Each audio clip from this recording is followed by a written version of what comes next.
Amar. I am a British Sikh revert. I've been a Muslim for 26 years. I'm currently living in Riyadh, Saudi Arabia. I am married to a Saudi from Medina. We have 2 children together, and I'm working as an academic coordinator. Okay, so I grew up in London. I grew up like any other child would in that environment, surrounded by temptations and desires, growing up in an environment that pulled you into debauchery and all sorts of sin. And you know, the lifestyle itself, as you guys I'm sure may be aware, is designed to take you away from remembering your true path in life, what it is you've been created for. So first and foremost, I want to say that I was forced into Islam. I was forced into Islam. I had no choice whatsoever. I had to submit. I had no choice in that matter because I was that convinced. Growing up in the UK, I grew up loving hip hop, rap, breakdancing on the street corners, entering competitions, and eventually growing up, studying graphic design. I became a designer for a group of DJs, and we formed a group together called the Brotherhood. And funnily enough, they were all Muslim except for me and one other person. And so we used to go to parties and play out, and you know, we had something quite unique because the things that we were doing, nobody on the circuit was doing. Imagine that time where things were about turntables and vinyl records. You had a DJ mixing with 2, 3 other DJs on their own turntables. It's hard enough trying to mix one record with the other. Imagine trying to mix one record being played by another DJ on another set of turntables. We were revolutionary. A record deal was literally on our doorstep.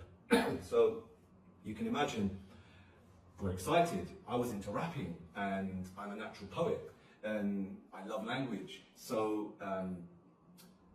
it was a really exciting time. And then one of our head DJs, he was like headhunted by a record company. He decided all of a sudden just to stop everything and leave. He decided he was going to become a Muslim. Him and both his brothers became Muslim, and he left DJing. That was it. We were shocked. What do we do? Anyway, so he used to come back and give us da'wah, he used to call us to Islam, and we were all off our faces. I mean, not now, alhamdulillah, but on drugs. And he thought we weren't really listening, especially me. I was a bit arrogant, and I came off that way when dealing with people. And he thought I was the most arrogant of the bunch, and I wasn't listening. In fact, what he didn't realize, I was taking in everything he was saying. And I was internally convinced. However, externally, I wasn't ready to give up my life. So we went on, and you know, I read some books, he gave some literature, and eventually everyone in the group dispersed and stopped, and I was left on my own now. So now, going from one set of thoughts, living a certain way, I'm in a completely different situation. I'm thinking about things I've never thought about: life, its meaning, death, you know, the day of judgment, hell, belief in hellfire, paradise, death, judgment, you know, all of those things related to Islam. So now what happened is that I'd been avoiding them for so long. I was on my own at home, going through a nervous breakdown, having, you know, going through a depression, just avoiding anything and everyone, sleeping all day, waking up, sitting on the sofa, watching TV, and then going back to the same routine every day. So one day, they knocked at my door and asked me to come out. Now remember, I've been avoiding them for over a year now. So they've asked me to come out, and I'm like, for some reason that night, I don't know why, I just thought, let me just go out, get out of the house, have a change of scenery. So we went to central London, and they didn't tell me where we were going. We went to this place where the brothers give dawah to the non-Muslims outside the nightclubs that are in central London. Anyway, so I was just watching and listening to these really amazing brothers, mashallah, talking to half-drunk people that you would be surprised just how astute and alert they were. They were paying attention, you know, especially with some of the stuff that the brothers were saying. So one brother came up to me. His name was Abu Yasin, an Iraqi middle-aged man, mashallah, may Allah give him Jannah.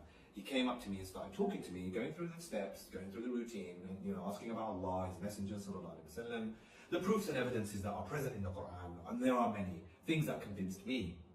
The formation of the baby, the formation of the mountains, the two seas that don't mix, the fact that every living thing is created from water, male and female plants, geology, how it's impossible for a man at that time, with the limited scientific knowledge that they had, for him to have known these things that we take for granted today. Anyhow, he's talking to me and asking me, and I'm affirming everything he's saying, and he said to me, brother, you're already Muslim. I said, no, you don't understand. My mother would kill me. I am not Muslim, although I believed everything he said. That's when he, using his smarts, cornered me and took advantage of that situation. May Allah give him Jannah. He said to me, knowing what you know, believing what you believe, understanding what you understand, if you were to die upon that now, you would die upon disbelief. And you would meet your Creator. What would you say to Him? What, about why you didn't submit to this religion? Are you going to say that you were scared of your mother, to the one who created everything in existence? I was like, that was an uppercut, right hook, left to the liver. I was out, down and out. I remember looking up at the skies. It was a clear sky. There were stars everywhere. An amazing night. And this feeling of tranquility just descended upon me. I don't know, it sounds like something I've just made up. It's not. It's exactly how I felt. My chest felt like it opened up. I felt a clarity that I had never felt or experienced. And I knew that this was the right thing to do. And that's when I stated those words, the words of submission to Islam. Ashhadu an la ilaha illallah, ashhadu anna Muhammadan Rasulullah. I hope you enjoyed my short story, and thank you for listening.